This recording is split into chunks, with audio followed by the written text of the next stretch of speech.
Não vale o trabalho de você ficar pesando comida, calculando quantos grãos de arroz eu botei a mais no meu prato. Isso não é significativo, não vai fazer diferença nenhuma na sua vida, tá?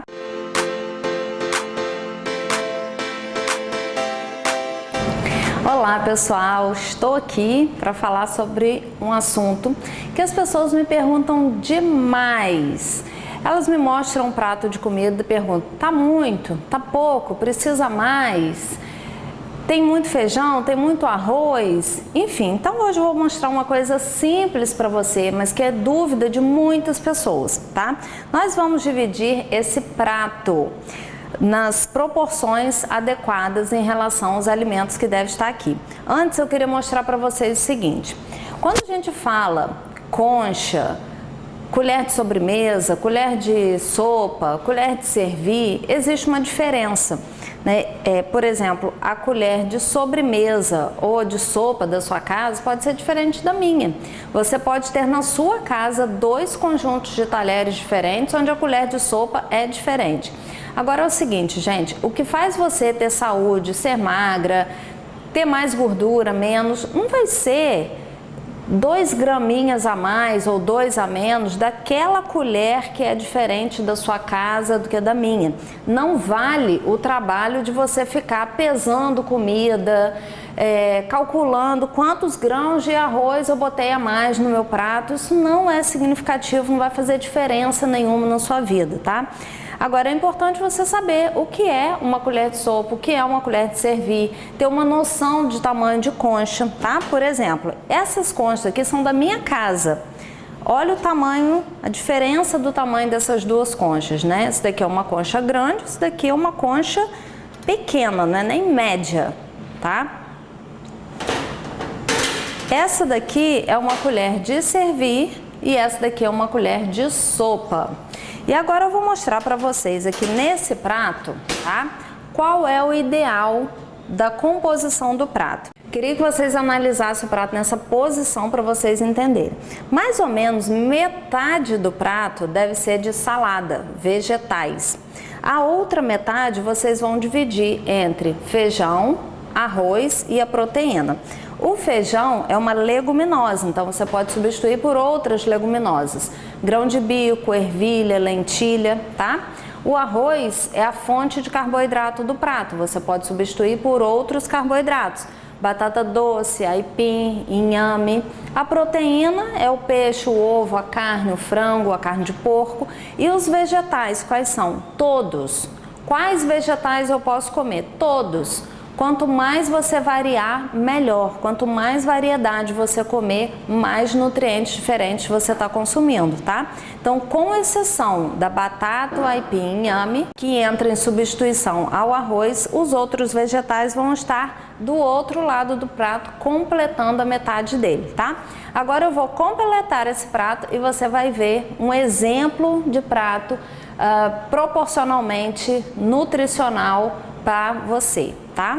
Gente, então quero mostrar para vocês como que ficou o prato. Eu coloquei 2 colheres de sopa de arroz, uma concha dessa maior de feijão, frango, brócolis, cenoura, tomate, alface, repolho roxo, repolho verde, tá?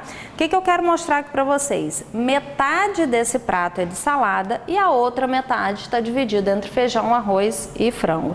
Precisa ser um pingo de comida? Tem um pinguinho de comida aqui? Não, mas tem uma quantidade razoável de arroz e de feijão. Se você por acaso não comesse salada, não completasse metade do seu prato de salada, provavelmente você comeria mais arroz, mais feijão ou mais dos substitutos dele, ou batata, ou você poderia substituir por farofa, quem sabe, ou macarrão,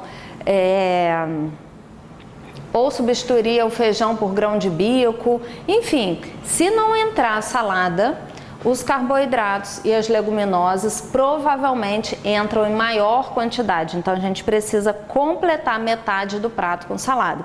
Eu poderia trazer aqui para vocês um prato rebuscado, lindo e maravilhoso? Sim, mas eu preferi trazer um prato do dia a dia, o prato que você come na sua casa segunda, terça, quarta, para você entender que não precisa ser uma comida para você, outra comida para sua família, que você tem que fazer comidas difíceis, rebuscadas, com ingredientes difíceis de achar. Não precisa também comer frango todo dia. Por acaso hoje eu trouxe frango, mas poderia ter uma carne assada aqui, ou um bife, ou almôndega, ou um filé de peixe, enfim. Não precisa ser frango todos os dias, tá bom? E em relação aos vegetais, o que eu queria dizer? O ideal é que você varie o máximo possível, tá? Aqui nós temos 2, 4, 6 tipos de vegetais. Não precisa ter 6 tipos de vegetais todo dia. Se tiver possibilidade, óbvio, vai ser maravilhoso. Mas o ideal é que você consiga variar pelo menos 4, tá? E ao longo da semana, uma coisa vai acabando, você vai comprando outra. Por exemplo, acabou o brócolis, você compra couve-flor, acabou a cenoura, você compra beterraba, acabou o alface, você compra rúcula ou agrião e vai variando ao longo da semana, ok? Então, esse é um prato ideal. Para todo mundo, não, mas para a maioria das pessoas. É óbvio que é diferente a quantidade de comida para um adolescente, para um homem de 30 anos que faz crossfit 5, 6 vezes por semana, para uma senhora de 60 anos que faz pilates 2 vezes por semana.